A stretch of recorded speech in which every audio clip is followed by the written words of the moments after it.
بسم اللہ الرحمن الرحیم۔ میرے محترم ناظرین اور سامعین، آپ نے عام طور پہ یہ بات سنی ہوگی کہ آدمی سجدے میں سب سے زیادہ اللہ کے قریب ہوتا ہے، اور اس بات میں کوئی شک نہیں ہے کہ آدمی سجدے میں اللہ کے بہت زیادہ قریب ہوتا ہے۔ ایک سوال دل میں پیدا ہوتا ہے کہ کیا آدمی سجدے میں دعا کر سکتا ہے؟ اپنے الفاظ میں، اپنے حساب سے سجدے میں دعا کر سکتا ہے، یا صرف سجدے میں سبحان ربی الاعلیٰ ہی کہنا چاہیے؟ اس کے علاوہ کوئی اور دعا مانگنی چاہیے، نہیں مانگنی چاہیے؟ تو اس بارے میں یہ سوال کیا گیا ہے، جس کا عنوان ہے کہ ہم سجدے میں کیسے دعا کر سکتے ہیں۔ اب سوال کی عبارت ہے: برائے کرم درج مسائل میں مناسب حوالے کے ساتھ میرا شک و شبہ دور فرما دیں۔ نمبر 1، ہم سجدے میں کیسے دعا کر سکتے ہیں؟ سجدے کا کیا مطلب ہے؟ کچھ لوگ کہتے ہیں کہ یہ سجدہ نماز کے دوران والا ہے۔ کیا ہم نماز سجدہ کی حالت میں اردو زبان میں دعا کر سکتے ہیں؟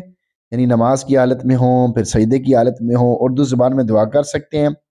کچھ لوگ کہتے ہیں کہ دعا کا سب سے اچھا وقت نماز میں قعدہ میں درود کے بعد ہے، تو کیا ہم اردو زبان میں دعا کر سکتے ہیں؟ برائے کرم اس پر روشنی ڈالیں۔ اب اس کا جواب دیا جا رہا ہے: بسم اللہ الرحمن الرحیم۔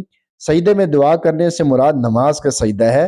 نبی کریم صلی اللہ علیہ وسلم سے جو سجدے میں دعا مانگنے کی روایات ملتی ہیں، ان سے نفلوں کے سجدوں میں دعا مانگنا مراد ہے۔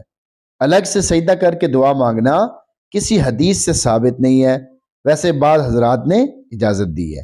نماز میں سجدے میں عربی میں دعا کر سکتے ہیں، بشرطے کہ وہ کلام الناس کے مشابہ نہ ہو، یعنی جو لوگوں سے بات کرتے ہیں اس کے مشابہ نہ ہو، یا لوگوں کے بات کرنے کی طرح بات نہ ہو، یا دنیا کی جو چیزیں مانگی جاتی ہیں اس اعتبار سے دعا نہ ہو۔ البتہ فرائض میں افضل یہ ہے کہ سجدے میں صرف سجدے کی تسبیح پڑھی جائے۔ جو فرض نماز ہے اس میں افضل یہ ہے کہ آپ سجدے میں صرف سجدے کی تسبیح پڑھیں، اور نماز میں عربی زبان کے علاوہ کسی اور زبان مثلا اردو، فارسی، انگریزی وغیرہ میں دعا مانگنا درست نہیں ہے، مکروہ ہے۔ قعدہ اخیرہ میں التحیات و درود کے بعد عربی میں منقول دعائیں کر سکتے ہیں، لیکن کسی اور زبان میں دعائیں نہیں کر سکتے۔